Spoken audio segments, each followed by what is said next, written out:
Germaniyaga kelganimga 5 yil bo'lgan bo'lsa, juda ham ko'pchilik so'rashadi, Germaniyaga qanaqa kelgansiz, konsalting bilanmi va undan tashqari Germaniyada nemis tili bilish shartmi?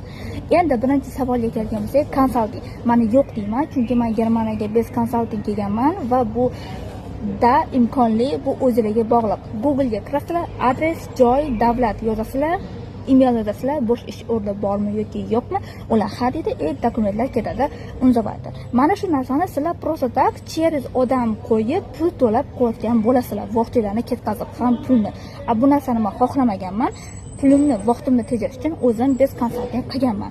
Konsalting meni fikrimcha, shaxsan o'zim, u konsalting sizga ish joy, universitetni osmondan olib paydo qilib bergan joy emas, uni ham Google'dan oladi.